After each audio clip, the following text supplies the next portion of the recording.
इस कार्यक्रम के प्रायोजक कृषि एवं किसान कल्याण मंत्रालय एवं कृषि सहकारिता एवं किसान कल्याण विभाग।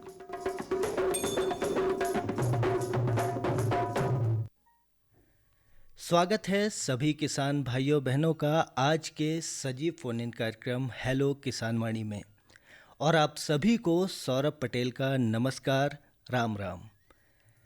किसान भाइयों बहनों, अभी खरीफ का समय चल रहा है और हमारे ज़िले के किसान इस समय मुख्य फसल के रूप में मक्के की खेती करते हैं।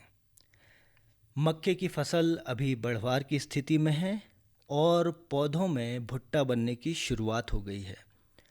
और अच्छे उत्पादन के लिए भूमि की तैयारी से लेकर बीजों की बुआई तक और उर्वरक देने तक के हम सभी काम कर चुके हैं। किसान भाइयों, अच्छे उत्पादन के लिए पौध प्रबंधन भी बेहद ज़रूरी है।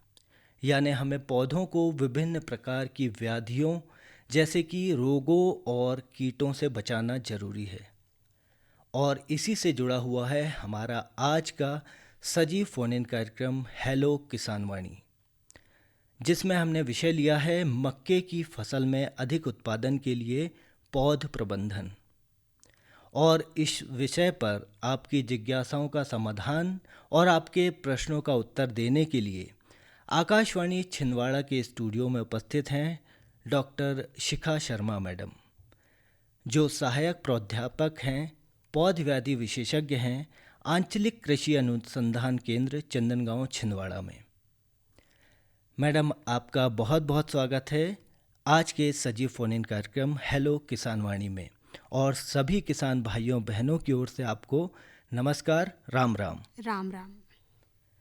मैडम, सबसे पहले आज के विषय पर हम बातचीत करें उसके पहले हम अपने श्रोताओं को बता दें कि आप हमें फ़ोन करके हमारे विशेषज्ञ से सीधे बात कर सकते हैं और अपनी जिज्ञासाओं का समाधान कर सकते हैं।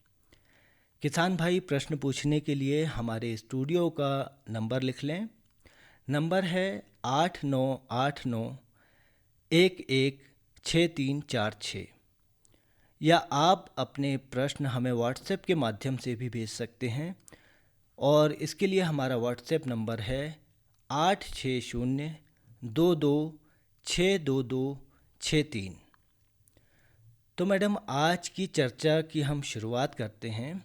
और देखिए, किसी भी फसल से अच्छा उत्पादन लेने के लिए बहुत सी बातों का हमें ध्यान रखना होता है, जिसमें ज़मीन की तैयारी से लेकर फसल की कटाई तक के सभी काम आ जाते हैं।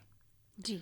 तो अगर हम मक्के की फसल की बात करते हैं तो कौन कौन से ऐसे ज़रूरी काम हैं या ज़रूरी बातें हैं जिनका ध्यान अभी हमारे किसान भाई बहनों को रखना है ताकि वे मक्के की फसल से अच्छा उत्पादन ले सकें?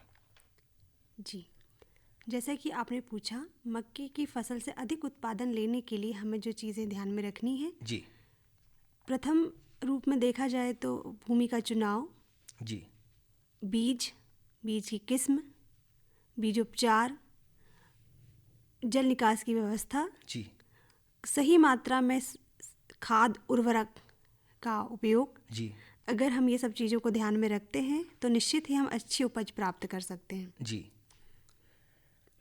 और मैडम, इसके साथ साथ हम मक्के में जो अभी समय चल रहा है, जैसे बारिश बहुत ज़्यादा हो रही है, जी। तो अभी हमारे किसान भाई इस समय किन चीज़ों का और ध्यान रख सकते हैं कि फसल जो है अच्छा उत्पादन दे या ख़राब ना हो? जी, हमें सर्वप्रथम ध्यान रखना है कि अत्यधिक बारिश की स्थिति में हमें जल निकास की उचित प्रबंधन बनाए रखना है।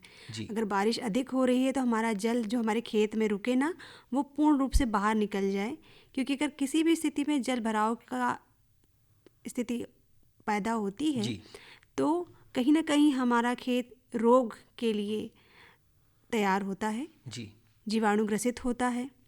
तो हमें जल भराव से बचाव करना है। जी। हेलो। मैडम, हमारे कॉलर हमसे हेलो। जुड़ गए हैं। हेलो किसान वाणी। हेलो हाँ किसान जी वाणी। सर जी, नमस्कार। जी मैम को भी नमस्कार। जी नमस्कार। नमस्कार। जी, और अपना प्रश्न गणेश चतुर्थी की पूछिए। बहुत बहुत शुभकामनाएं। जी, आपको भी बहुत बहुत शुभकामनाएं। आपका नाम बताएं, आप कहाँ से बोल सर, रहे हैं? मैं न्यूटन चिकील नंबर 11 से देवी शंकर गुप्ता बोल रहा था सर। जी जी, देवी शंकर जी, अपना प्रश्न पूछें। सर, मेरा ये सवाल था कि अभी मतलब मक्के में मतलब छूट निकल गई है और भुट्टे भी आने लगे हैं। तो अब मतलब लगभग कुछ समय बाद मतलब मक्के के दाने भी भर जाएंगे और भुट्टे जी भी निकल जाएंगे। जी अब ऐसे समय में ये मतलब हम और क्या बढ़िया या तो कोई खाद डालें या कुछ ऐसा उपाय करें। मैं ये जानना चाहता हूँ जी कि उत्पादन अधिक मिल जाए जी या नुकसान ना हो। जी अधिक ये मैं उत्पादन के जानना लिए चाहता था कि जानना इसके चाह लिए रहे हैं हम मैम। क्या उपाय करें। तो मैम से मेरा यही सवाल था। जी जी, बहुत अच्छा प्रश्न आपने पूछा है। अभी जो स्थिति है देखिए, हम उर्वरक जो भी हमें डालने थे संतुलित मात्रा की जो अनुशंसाएं दी गई हैं वो पूर्ण रूप से हो चुकी हैं। अभी आप कृपया इतना ही ध्यान रखिए कि आप भ्रमण करते रहिए आपके खेत का। वहाँ पे किसी भी कीट या रोग के आपको लक्षण दिखाई देते हैं तो उसका समय रहते आप प्रबंधन कर लीजिए। जैसे अभी बारिश जी हो रही है तो बारिश में जल भराव की स्थिति ना हो आपके खेत में। अगर आप जी इन मैम। सब चीज़ों का ध्यान रखेंगे तो निश्चित तौर पे आप अपनी उपज को अधिक प्राप्त कर पाएंगे। और जी अगर मैम, जी लक्षण अगर दिखते बहुत हैं। बहुत धन्यवाद। जी जी बहुत धन्यवाद। बहुत जी धन्यवाद। देवीशंकर जी, आपको अपने प्रश्न का उत्तर मिल गया होगा।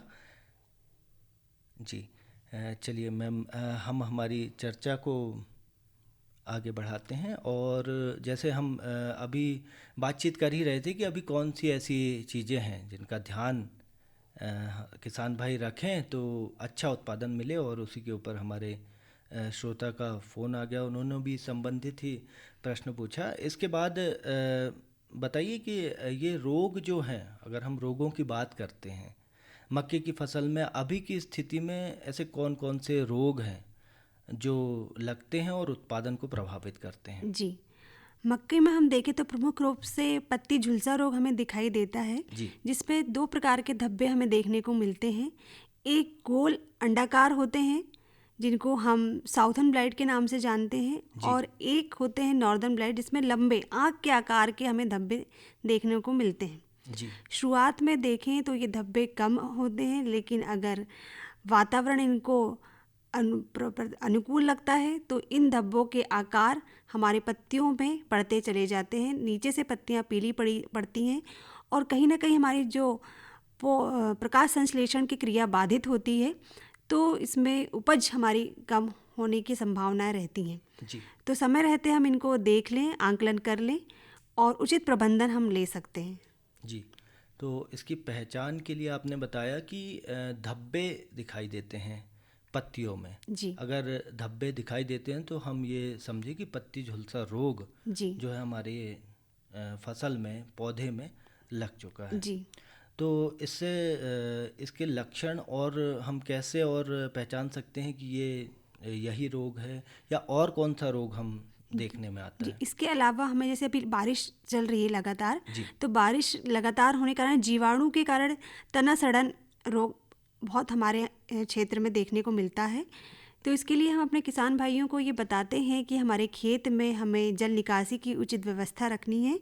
और अगर खेत में आप भ्रमण कर रहे हैं जी और कहीं पे पौधे आपको सड़न महसूस हो रही, दुर्गंध महसूस हो रही है, जी या पौधे ऊपर से निकालने में आसानी से पौधे निकल जा रहे हैं और उसमें कहीं ना कहीं दुर्गंध आपको समझ में आ रही है, तो उनको निकाल के आपको अलग करना है और उचित प्रबंधन आपको अपनाना है। कहीं ना कहीं ये जीवाणु इस तना सड़न के कारण परिणाम आ रहे हैं और इससे हमारी उपज जो है वो प्रभावित हो सकती है। यानी अधिक बारिश अगर हो तो वर्षा का जल भराव हो जी तो उससे पौधे सड़ भी सकते हैं और फिर दूसरे पौधों को भी वो प्रभावित कर सकते जी हैं। जी और इसी बीच हमारे एक कॉलर हमसे जुड़ रहे हैं। जी hello Kisanvani. Hello Kisanvani. Hello Kisanvani. Hello hello hello. हाँ जी, हेलो हाँ अपना नाम बताएं, आप कहाँ से बोल रहे हैं और प्रश्न क्या है आपका? जी, मैं खुशहाली उसरे से बोल रहा हूँ, जी ग्राम चौकड़ा से। जी जी अपना प्रश्न बताएं खुशहाली जी। जी, मेरी मक्का की फसल में पीली पत्तियां पड़ रही है, सफेद धारी भी आ रही है पत्तियों में और जी बारीक बारीक भुनके जैसे हैं। जी तो इनका समाधान आप चाह रहे उनके हैं? लिए कोई दवाई हो तो बताइए सर। जी जी मैडम, पत्तियां पीली पड़ रही हैं और भुनके। जी, जी। देखिए, आपकी जो पत्तियाँ पीली पड़ रही हैं और आपको भ्रमण करने के दौरान भुनके अगर दिखाई दे रहे हैं, तो निश्चित तौर हाँ सर। जी, जी। तो रसायन का हमें छिड़काव करना पड़ेगा। तो इसमें जो आप इमिडाक्लोप्रिड करके दवाई आती है, उसका अगर आप छिड़काव करें, तो जो रस चूसक कीड़े हमको देखने के लिए मिलते हैं, है ना? उससे हम कहीं न कहीं इससे प्रबंधन कर पाएँगे। तो आप बाज़ार से एक संशोधित मात्रा जो है ना, जो बताई गई मात्रा है उसके अनुसार इमिडाक्लोप्रिड का छिड़काव करें। अगर वो ना मिल पाए तो एक थायोमेथिक्साम करके दवाई रासायनिक उपलब्ध है बाजार में, उसको आप अनुशंसित मात्रा में छिड़काव करें। अगर बहुत ज़्यादा आपको भुनका लगते हैं तो 7 दिन के अंतराल से छिड़काव करें, और अगर कम है तो 14 दिन के अंतराल से आप रासायनिक दवाओं का छिड़काव करें। तो निश्चित ही आपको इससे फ़ायदा होगा। जी जी। जी, आपको अपने प्रश्न का उत्तर मिल गया होगा। कॉल करने के धन्यवाद लिए सर। आपका बहुत बहुत धन्यवाद।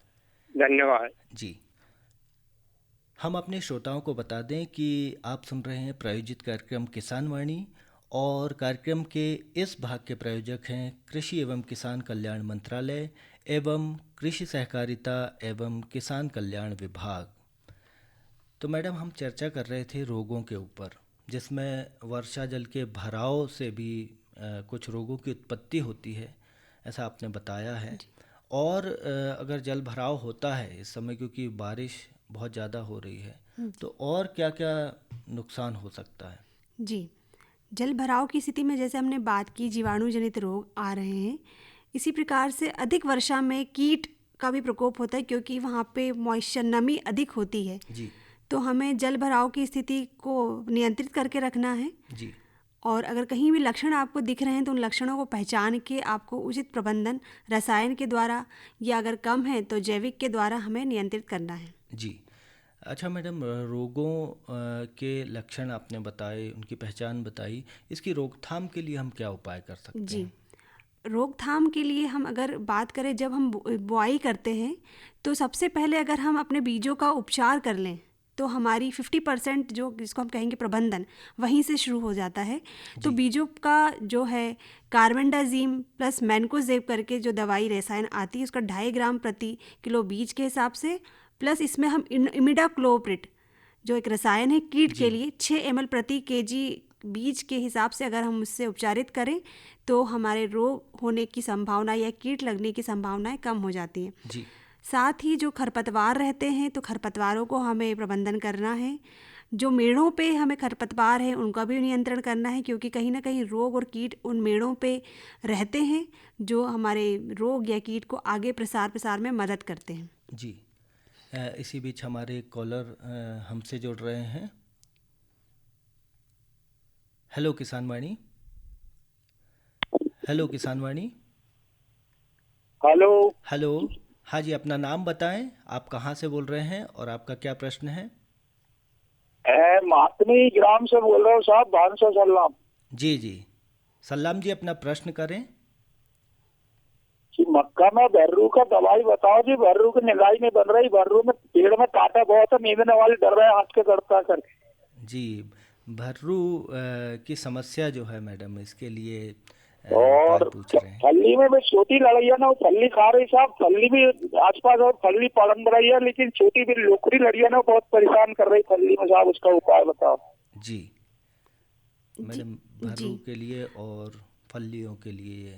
जी, जो भर्रू की समस्या आप कह रहे हैं, जो हम प्रबंधन की बात करते हैं, जैसे मैं अभी पहले भी प्रश्न में बताया कि बुआई से पूर्व जो हम खेत की तैयारी करते हैं, जैसे आप लगातार मक्का ले रहे हैं, एक ही टाइप की फसल अगर आप ले रहे हैं, तो हमारे रोग कह ले, कीट कह ले, या खरपतवार के जो बीज रहते हैं वो लंबे समय तक वहाँ पे बने रहते हैं। तो एक काम तो पहले आप ये करिए कि 3 साल में गहरी जुताई की ओर ध्यान दीजिए। आप गहरी जुताई करेंगे तो वहाँ पे जो खरपतवार के बीज हैं या रोग भी हैं, कीट भी हैं, तो वो नष्ट होंगे।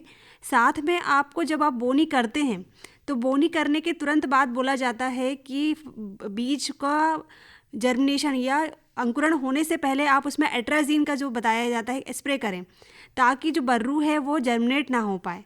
अगर क्योंकि उसको आपने तुरंत कंट्रोल कर लिया, मैनेज कर लिया, तो आप आगे इन समस्याओं से ग्रसित नहीं होंगे।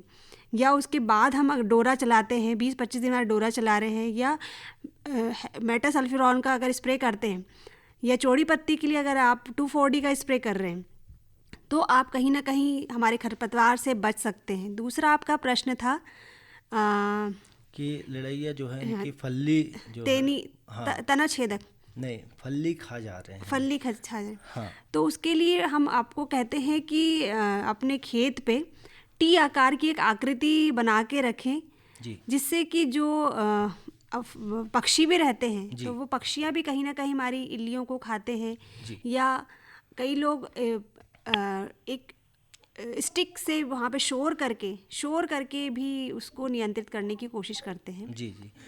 इसी बीच एक और कॉलर हमसे जुड़ रहे हैं। हेलो किसानवाणी। हेलो किसानवाणी। जी सर नमस्ते, मैं नमस्कार। शुभम पाल, ग्राम बेलपेट, जिला सिवनी से बोल रहा हूँ। जी जी, अपना प्रश्न करें शुभम जी। सर मेरा प्रश्न है कि अभी जो मेरी मक्के की फसल लगी है उसमें नीचे से एक रोग आ रहा है जो पीला पड़ता है। जी और दूसरा मेरा प्रश्न है सर, जो मक्के की फसल है कई बार देखने में आता है कि उसमें जो भुट्टा है वो पूरा नहीं भर पाता है, जी। तो उसके लिए हम क्या उपाय करें कि वो भुट्टा पूरा भरे और दाने में चमक और क्वालिटी बढ़ जाए।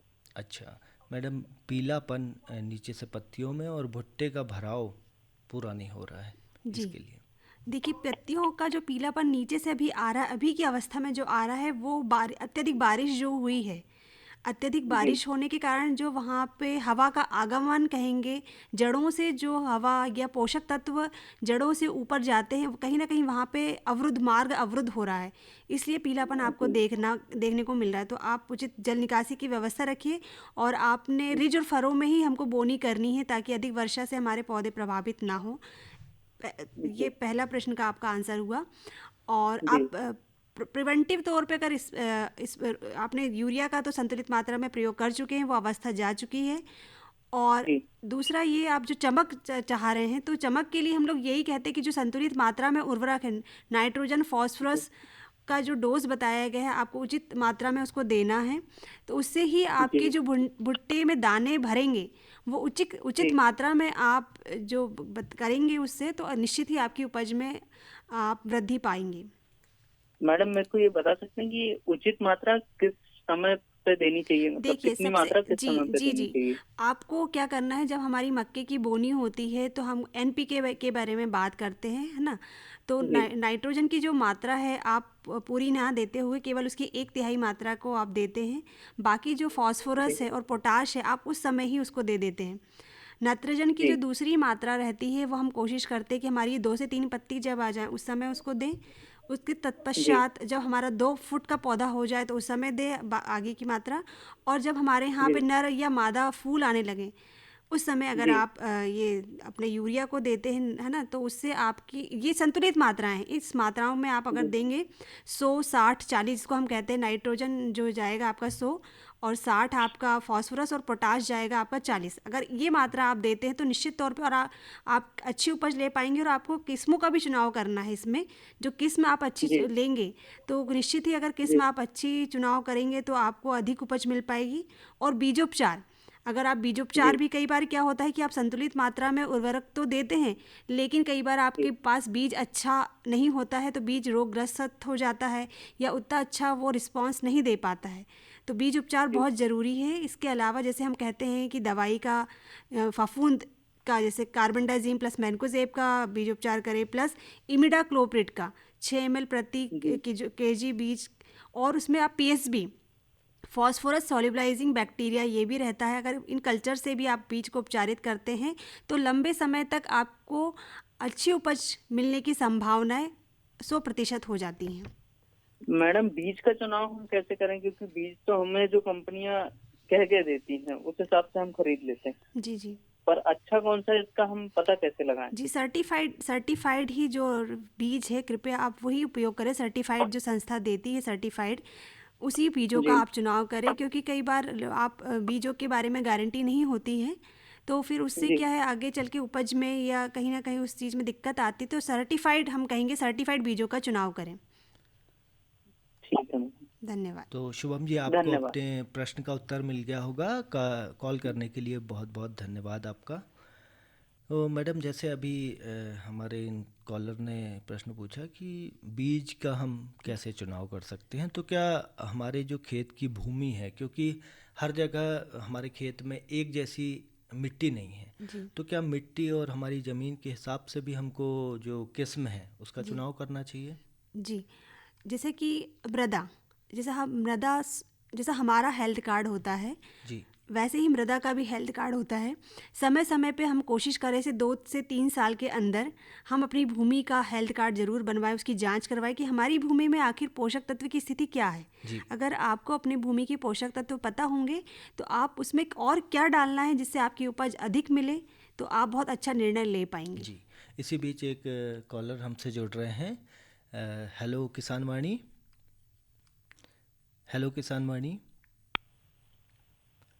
हेलो। हेलो। हेलो। हाँ जी, अपना नाम हेलो बताएं, आप कहाँ जी से बोल सर, रहे हैं? नमस्ते सर जी। नमस्कार। सर मैं ग्राम बम्बी लाला, पोस्ट परसोली, तहसील चौरी से बात कर रहा था सर, सतीश रघुवंशी। जी सतीश जी, अपना प्रश्न पूछें। जी सर, सबसे पहले तो आपको और मैम जी को मेरी ओर से गणेश चतुर्थी की ढेर सारी शुभकामनाएं सर जी। जी आपको भी शुभकामनाएं सतीश जी। और सर जी मेरा एक प्रश्न है। जी हेलो। हाँ जी, बताएं, अपना प्रश्न पूछें। ये सर जी, हमारे खेत में सर मक्के की फसल लगी है और मक्का सर बहुत अच्छी लगी है, मतलब भुट्टे निकलने वाले हैं सर, जी थोड़ा सा इल्लियां का प्रकोप हो रहा सर उसमें। जी। तो इल्लियों के रोकथाम के लिए, उनके नियंत्रण के लिए मैडम ये जानकारी जी चाह रहे हैं। जी जी बिल्कुल सर, थोड़ा इल्ली का प्रकोप दिखाई दे रहा है, तो मैं मेम जी से ये पूछना चाहता हूँ कि मतलब क्या करें, कौन सी दवाई का छिड़काव करें तो जिससे फसल हमारी सुरक्षित रहे। जी जी मैडम, इल्लियों के लिए। जी, बहुत अच्छा प्रश्न आपने पूछा है। हम देखिए, जी जो मक्के में प्रमुख कीट लगते हैं उसमें एक पहला तो तना छेदक है। जी जो ये इल्ली या लार्वा यहाँ रहता है, ये अपना सफ़ेद से स्लेटी रंग का हम बोलेंगे रहता है। इसके सर पे काले रंग का धब्बा होता है जिससे आप इसको पहचान सकते हैं, और 4 धारियाँ होती हैं। एक तो जी ये इल्ली रहती है। दूसरा आपने सुना होगा, जो मक्के में एक बहुत बड़ा मुख्य कीट चल रहा है, फाल आर्मी वॉर्म का, जी जिसको आप उसके सिर पर उल्टे वाय आकार की आकृति से पहचान सकते हैं। ये हल्के हरे या काले भूरे रंग के भी हो सकते हैं। इनकी अलग अलग अवस्थाएं हैं। अगर उचित अवस्थाओं में आप अपने खेत में भ्रमण करके देखें तो आप इनको पहचान सकते हैं। अगर आपकी पत्तियों पे कागज़ के फटे हुए जैसे निशान देखने को मिल रहे हैं, धारियाँ बनी हुई हैं, तो इसकी प्राथमिक अवस्थाएं हैं। अगर आपके पोंगली में कहीं ना कहीं कीट का मल दिखाई दे रहा है, पत्तियाँ टूटी हुई दिख रही हैं, तो ये उसकी अवस्थाएं बढ़ते चली जा रही हैं। तो अगर आपकी स्थिति कम है तो आप अगर जैविक की ओर जाते हैं तो अजरडिरेक्टिन या नीम का तेल जो रहता है 5%, उसका छिड़काव कर सकते हैं। लेकिन अगर आपको इल्लियों का प्रकोप ज़्यादा देखने को मिल रहा है तो 4-10G का भी आप पोंगलियों में इस्तेमाल कर सकते हैं। और इससे और ज़्यादा आप रासायनिक की ओर जाते हैं तो इमामेक्टिन बेंजोएट करके जो दवाई है 200 ग्राम प्रति हेक्टेयर के हिसाब से आप उसका छिड़काव कर सकते हैं। और अधिक मात्रा में अगर आपको देखने में लक्षण देखते हैं कि पोंगली में आ गए हैं या भुट्टे में देखने को मिल रहे हैं, तो आप अन्य रसायन के ओर भी बढ़ सकते हैं। जैसे कि एक प्रोसाइनोट्रॉल करके है, स्पाइरोट्रम करके दवाइयाँ हैं, तो इन दवाइयों से भी आप अपने इल्लियों के प्रकोप से बच सकते हैं, अधिक उपज को प्राप्त कर सकते हैं। जी सतीश जी, आपको अपने प्रश्न का उत्तर मिल गया होगा और कॉल करने के लिए आपका धन्यवाद। इसके बाद किसान भाइयों बहनों, आइए हम सुनते हैं एक संदेश।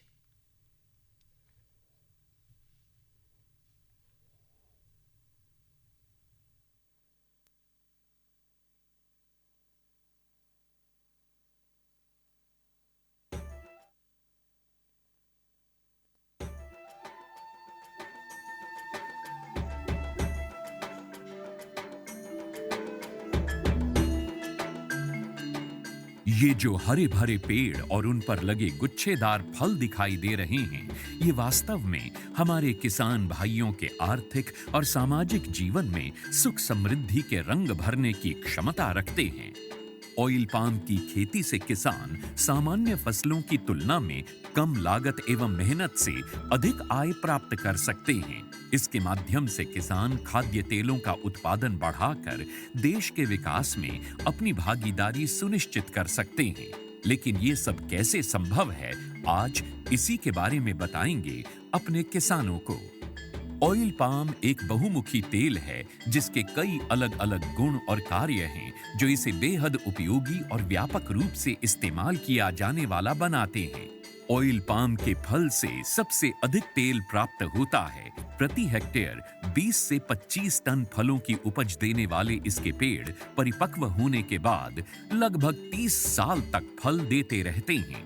यही नहीं, इन पेड़ों के बीच अंतर्वर्ती फसलें उगाकर किसान दोहरी आय भी प्राप्त कर सकते हैं। इसके अतिरिक्त सरकार की ओर से भी इसकी खेती के लिए काफी सहायता उपलब्ध करवाई जाती है। भारत सरकार की ओर से 2021-22 में खाद्य तेलों पर राष्ट्रीय खाद्य तेल मिशन, तेल palm national mission on edible oils, oil palm NMEO-OP की शुरुआत की गई।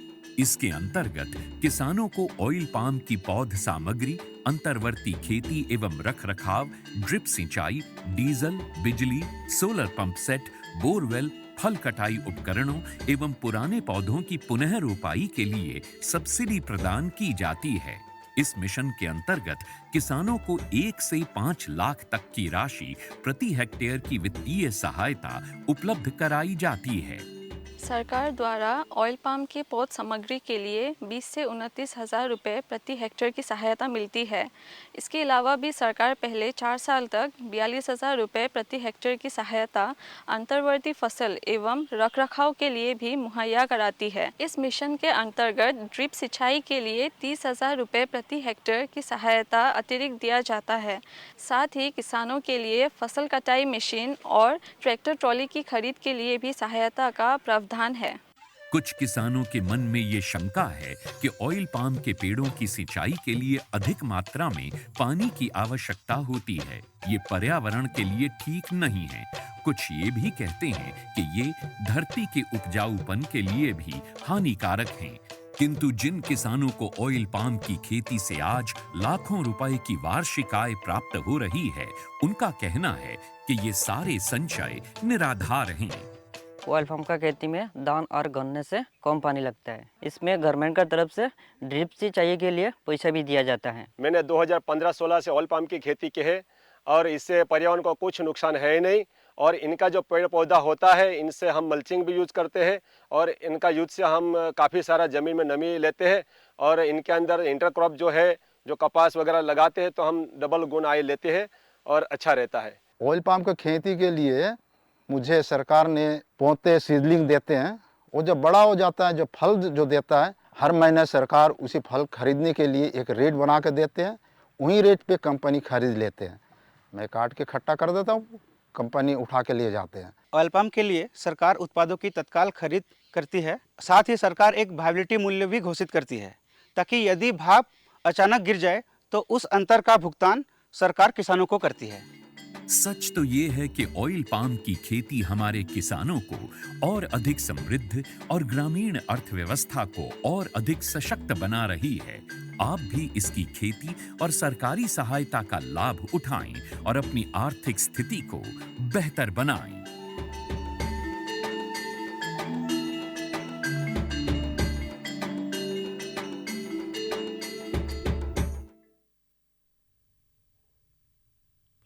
मैडम, इस संदेश के पहले हम चर्चा कर रहे थे कीटों के बारे में, और आपने बताया फॉल आर्मी वर्म के बारे में, और जो इल्लियाँ है उसके बारे में भी आपने बताया। तो और कौन से कीट जो हैं वो मक्के की फसल को प्रभावित करते हैं, उत्पादन को प्रभावित करते हैं? जी, मक्के में जो प्रमुख कीट है जिनके बारे में पहले भी मैं बता चुकी हूँ, हमारे क्षेत्र में ज़्यादातर तनाछेदक और पिछले 2018 से कहा जाए तो फॉल आर्मी। बीच में आपको रोकना चाहूँगा, एक कॉलर हमसे जुड़ रहे हैं।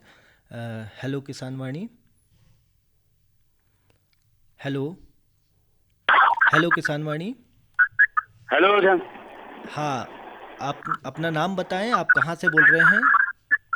मैं तिब्बती रोड न्यूटन से आजाम साहब बोल रहा हूँ। हाँ, अपना प्रश्न करें साहू जी।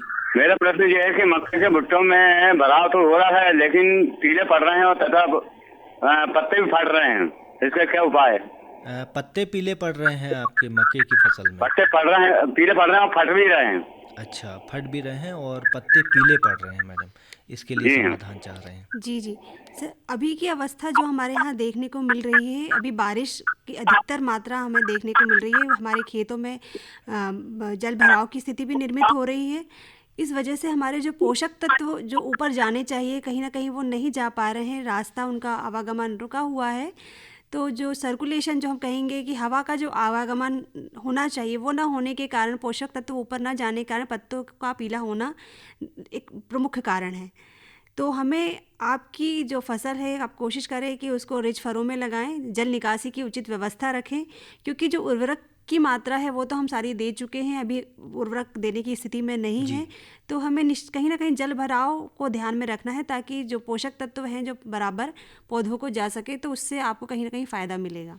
बिल्कुल, आपने इस प्रश्न का जो उत्तर है वो हमारे श्रोता को मिल गया होगा। और हमारी चर्चा चल रही थी कीटों के बारे में। तो कीटों के बारे में आप बता रहे थे कि कौन कौन से कीट हैं और किस तरह से उन्हें नियंत्रित कर सकते हैं। अच्छा मैम, ये जैसे रासायनिक नियंत्रण हम नहीं करना चाहते, बिना रसायनों के हम कैसे कीटों को नियंत्रित कर सकते हैं? जी, प्रारंभिक अवस्था में हम देखें, खेतों का भ्रमण करते रहें, और अगर आपको लगता है कि किसी प्रकार के कीट का आपको देखने में आ रहे हैं और तो आप शुरुआत में नीम का तेल 5% का अगर छिड़काव करेंगे तो जो रस चूसक कीड़े लगते हैं या तना छेदक इल्ली लगती हैं तो कहीं ना कहीं हम उससे बचाव मिल पाएगा। और इसके अलावा अज़ाडिरेक्टिन का भी हम 1500 ppm का छिड़काव अगर करें तो हम इससे कीड़ों को बचा पाएंगे।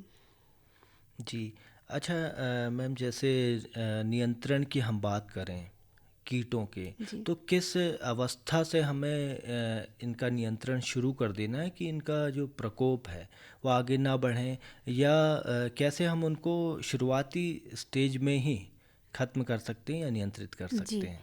अगर हम किसी चीज़ के समन्वित नियंत्रण की बात करें तो जैसा हम बीजों का चुनाव जब करते हैं, बीजों का उपचार करें, बीजों के उपचार में हम फफूंदनाशक, कीटनाशक प्लस जो हम पीएसपी कल्चर जिनको बोलते हैं, अगर हम इन तीनों दवाओं से हम अपने बीज को उपचारित करते हैं तो 50% प्रबंधन का कार्य हमारा वहाँ पे ही पूरा हो जाता है।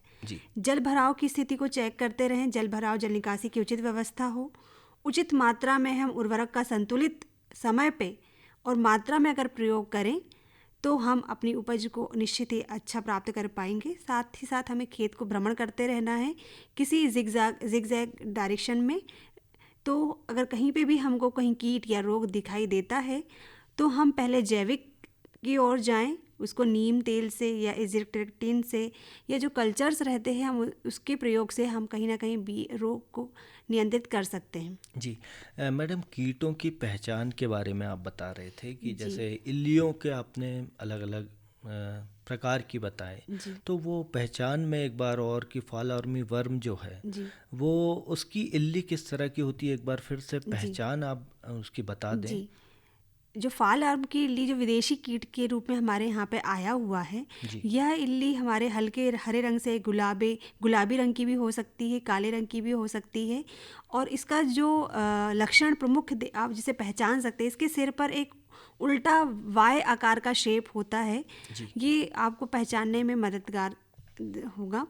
अगर आपको शुरुआती दौर में इसका प्रतिशत देखने को मिलता है तो हमको पहले जैविक की ओर जाना पड़ेगा, उसके बाद कहीं ना कहीं हमें रासायनिक की ओर जाना पड़ेगा, क्योंकि एकदम से इसका प्रकोप अगर नियंत्रण नहीं किया गया तो हमारी फसल को काफ़ी नुकसान पहुंचा सकता है।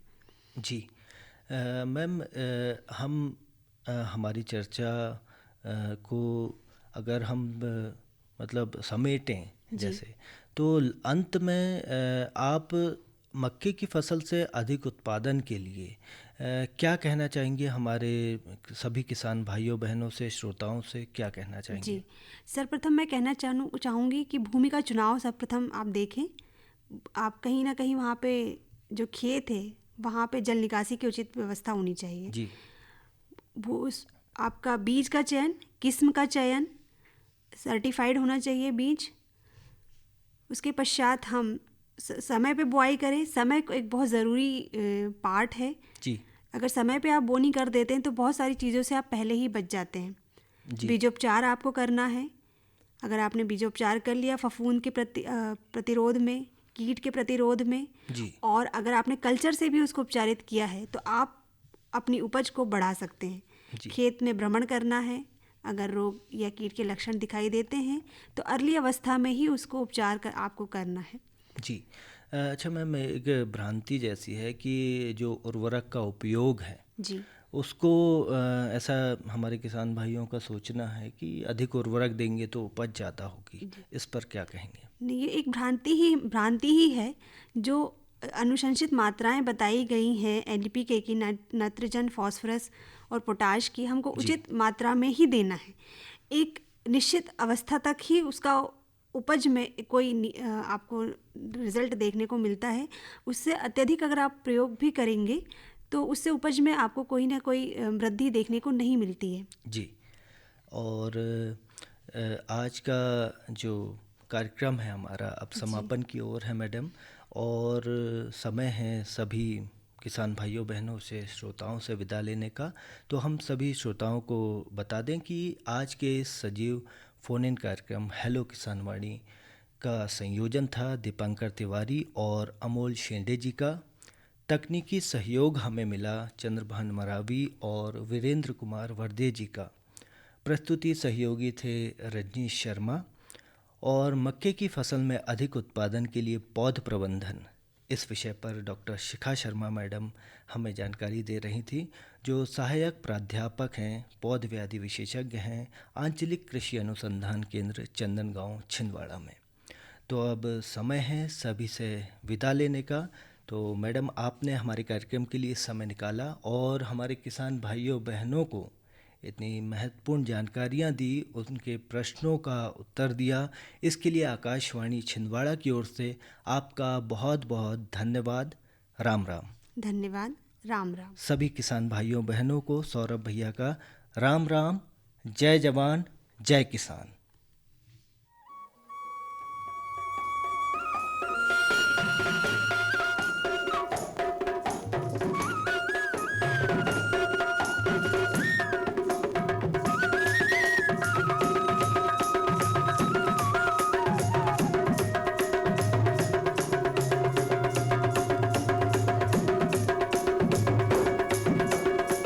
इस कार्यक्रम के प्रायोजक कृषि एवं किसान कल्याण मंत्रालय एवं कृषि सहकारिता एवं किसान कल्याण विभाग।